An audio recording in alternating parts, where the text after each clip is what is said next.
আসসালামু আলাইকুম এভরিওয়ান, যেখান থেকে আমাদের ভিডিওগুলো দেখেন আশা করি সকলেই ভালো আছেন। আমরা আল্লাহর রহমতে ভালো আছি। আজকে সকালে ঠান্ডা একটু বেশি লাগছে, আর কয়দিন পরে তো শীত চলে আসবে। আজকে রোদে উঠিনি এখনো। দুপুরে রান্না করা শুরু হয়ে গেছে। ছোট আলু ভাজি লোহার কড়াই করলেই ভালো হয়, তাড়াতাড়ি ভাজিটা হয়ে যায়। আমরা ছোট আলুর ভাজিটা একটু মচমচে করে খেতে বেশি পছন্দ করি।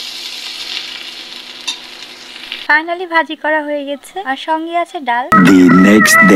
কয়দিন তো ভিডিও দেওয়া হয়নি, যার কারণে আমাদের অনেকগুলো ভিডিও জমা হয়ে গেছে। সেজন্য একসঙ্গে আপনাদেরকে সব ভিডিওগুলো দেখানো হচ্ছে। আম্মু রান্না করে নিয়েছে লাউ দিয়ে রুই মাছ, আর করে নেওয়া হয়েছিল আলু ভাজি।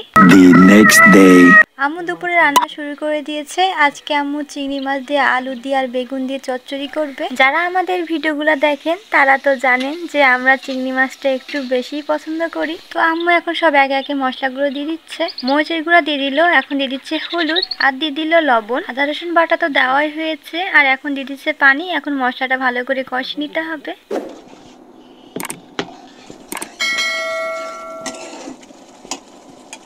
এখন দিয়ে দিচ্ছে চিংড়ি মাছ। এখন চিংড়ি মাছ সহকারে মশলাটা ভালো করে কষিয়ে নিতে হবে।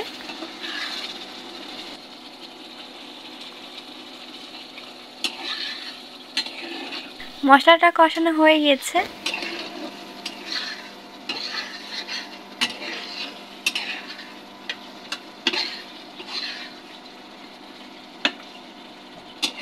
এখন কেটে রাখা আলু আর বেগুন দিয়ে দেওয়া হচ্ছে।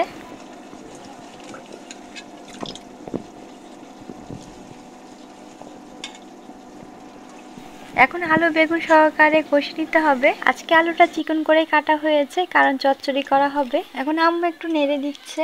ফাইনালি তরকারি রান্না করা হয়ে গেছে, আর সঙ্গে আছে রুই মাছের তরকারি। তো আজকের ভিডিওটা এই পর্যন্তই। সবাই ভালো থাকবেন, সুস্থ থাকবেন, আমাদের সাথে থাকবেন। আল্লাহ হাফেজ।